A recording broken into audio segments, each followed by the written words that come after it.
Good afternoon from Azelda's Legacy. This is going to be a little bit of a dual-purpose video. My granddaughter asked about the turtles the other day. Something came up, and then she said, remember when we had a turtle that was missing, and we had the pen that we had for him actually contained the compost and the turtles.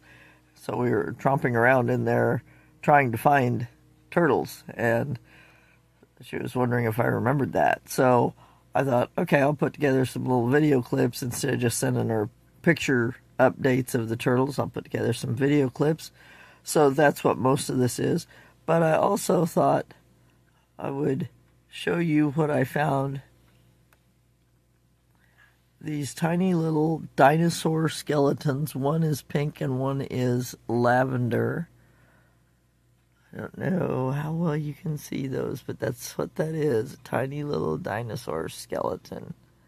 I thought that they were incredibly cute, and I thought they would also be a conversation starter. So if somebody asks me about them, I can just share about the times when dinosaur and man roamed the earth together, and how dinosaurs actually lived as part of God's creation early on, back before the flood, what really happened to the dinosaurs, all of that. So just looked like too much fun to pass up. I think they were supposed to actually be for charm bracelets. There were a couple of other things, both in pink and lavender. So 6 little pieces that would have made a nice little charm bracelet, but I thought, nope, those get to be fun earrings for me. So that's the other thing I was showing off here. Anyway, on to the turtles. Enjoy.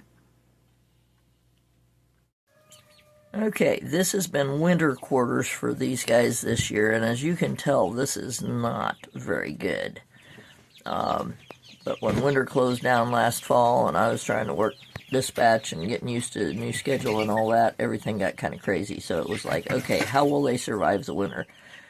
And we would put food in there and they would hardly eat it. So I think they just were shutting down with the cold. Even though we had them inside, they seemed to shut themselves down to some degree for the winter. They didn't have anywhere to burrow. I tried, actually why we ended up with a dishpan in there was not so much consolidate and separate, because this little guy, closest little guy, he will get beat up on by the bigger guy over there. That one is a male. That one is Bob Stacy.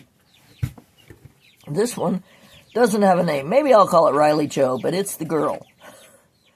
This one is, I never can get it said right, Franklin T. Turtle, and I guess there was a cartoon by that name, and that's how he ended up getting named that. At any rate, the two boys will tend to fuss with each other and beat up on each other, so they're separated. But initially, I had put a dishpan in with dirt in it to see if one of them would burrow, and, you know, gave him enough room that he could climb over into it or climb out of it, and he'd just go in, wander around, and leave. So they didn't want to burrow, apparently, in that small of a space. But this has got them surviving the winter, and like I said, they hardly ate anything that we would put in there. So now it's time to get them moved outside, and that's what I'm working on today. So this is summer quarters. Well, temporary summer quarters. We want to really want to get them into their permanent enclosure, which will have a bathtub sunk in the ground and water, hopefully a little pump that'll run water in and out of it, but keep it circulating. But this is a good sign. I put them out here just within the last couple hours, and that little guy is eating. They have not gone after food like this at all this winter. He has been eating ever since I dribbled the food in there.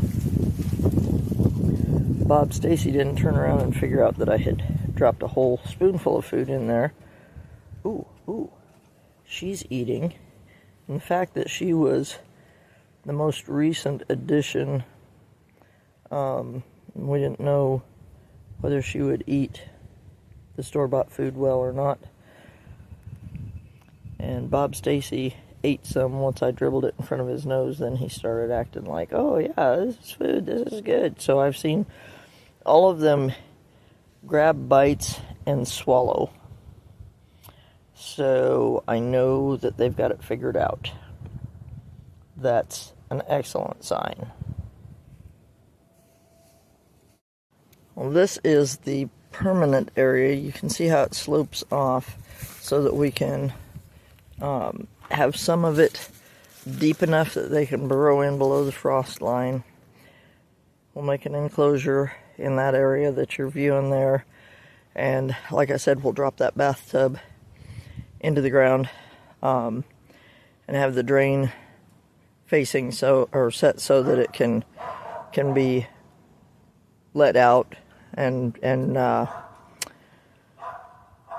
be cleaned and things like that as necessary. But in that general area over there, we'll have to lay down a rock base or a wire base of some sort so they don't dig through, but have a nice open pen for them where they can actually burrow in and hibernate for the winter.